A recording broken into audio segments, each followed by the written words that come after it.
Welcome students.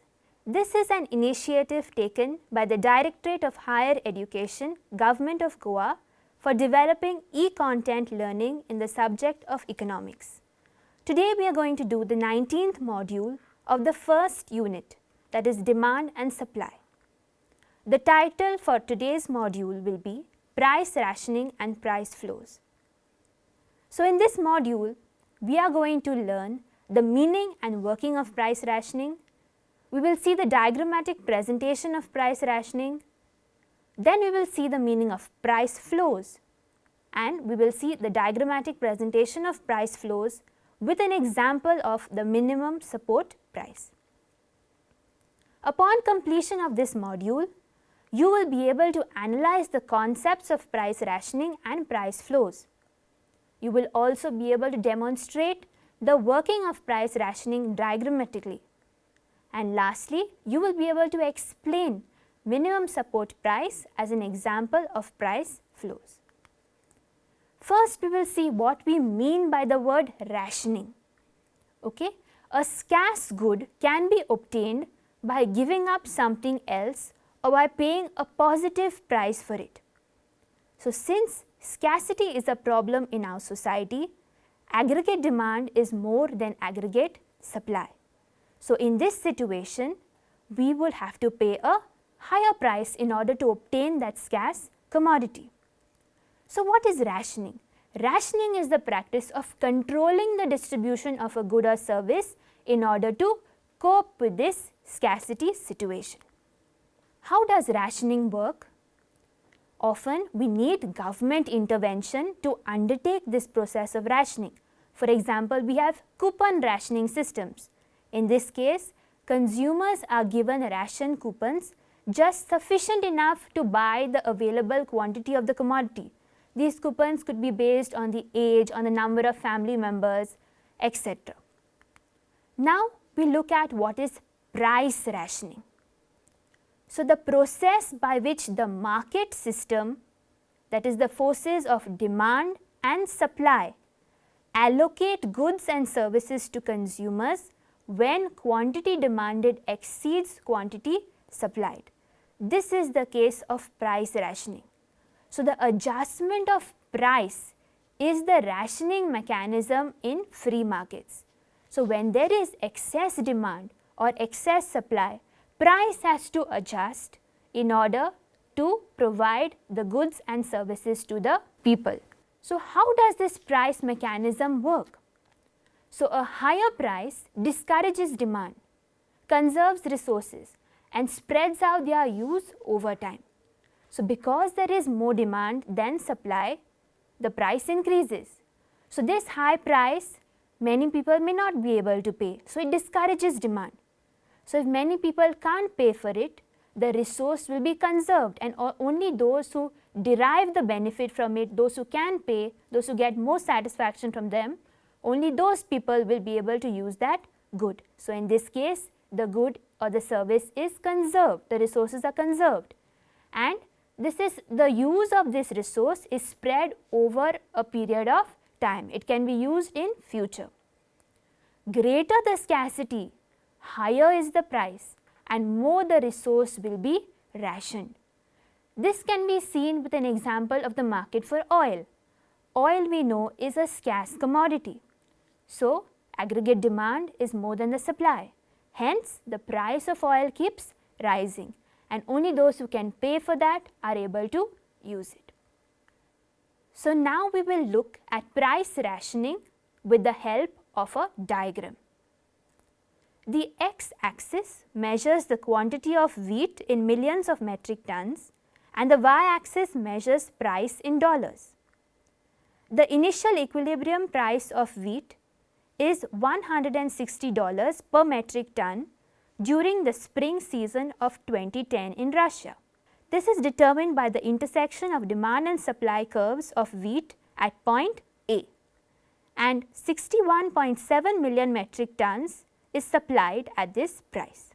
However, an environmental disaster strikes Russia and majority of the wheat crop gets destroyed. Hence, the supply curve shifts to the left during the fall of 2010. 10. This creates an excess demand at the original price of $160 because now only 35 million metric tons are available because of that environmental disaster, and this is indicated by point B. So, at this point, quantity demanded exceeds quantity supplied, resulting in the price of wheat to rise very sharply. As the price rises, the available supply is rationed. That is, those who are willing and able to pay the most get it. Seeing that the price has risen, farmers harvest their crops very carefully. Some wheat is taken out of storage and brought to the market. Quantity supplied increases now from 35 million metric tons to 41.5 million metric tons. Thus, a new equilibrium is established at point C at price of $247 per metric ton. The market has determined who gets the wheat. The scarce supply is rationed to those who are willing and able to pay the higher price. Next, we see what is the purpose of this rationing, why is it done. So, rationing is done to ensure the proper distribution of resources without any unwanted waste. So, only those who can pay the higher price for this scarce good will get that good. Wants and needs are unlimited, but resources are limited. Available commodities therefore have to be rationed out to competing users. Markets ration commodities by limiting the purchase only to those buyers who are willing and able to pay the price. So, this was how rationing and price rationing help in a situation of scarcity. Next, we move on to price flows. Price flow is another application of demand and supply analysis. So, what is this price flow? Price flow is the lowest legal price that can be paid in a market for goods and services, labor or financial capital. So, below that price, a good cannot be charged. It has to, that is the minimum possible price. They are also called price supports. Why? Because below that particular price, you can't charge any other price lower than that. So, governments use price flows to keep certain prices from going too low. Price flows are the opposite of price ceiling.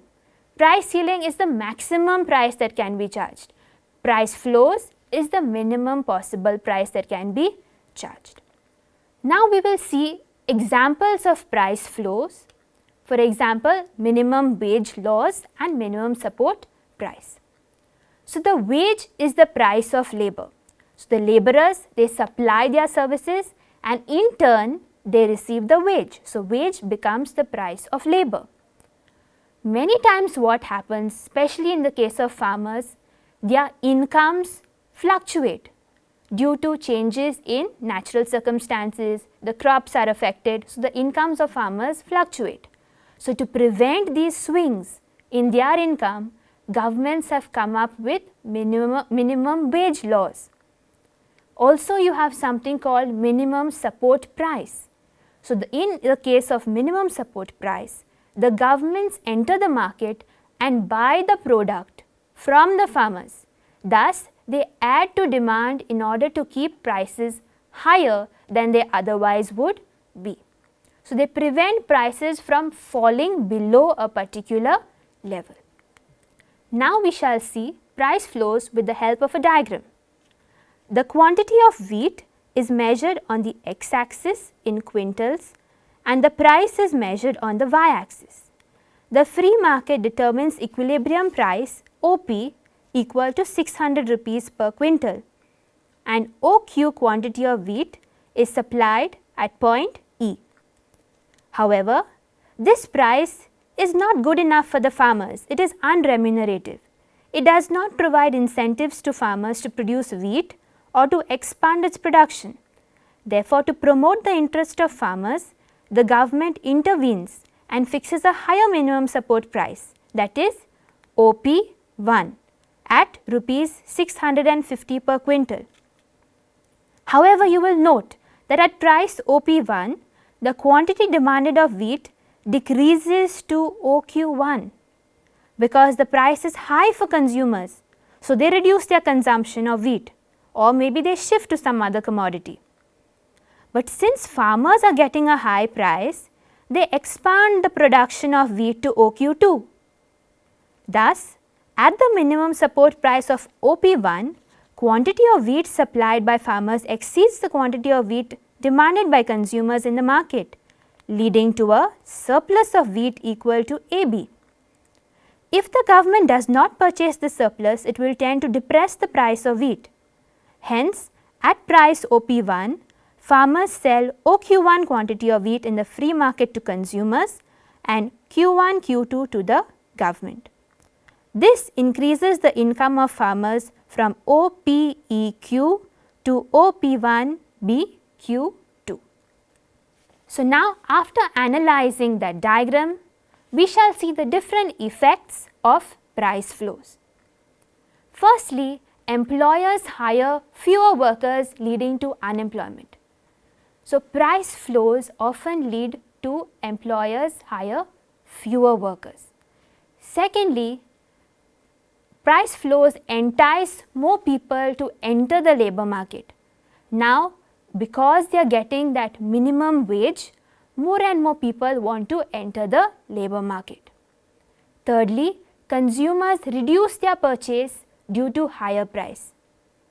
And fourthly, suppliers find they are guaranteed a new higher price, hence they increase production.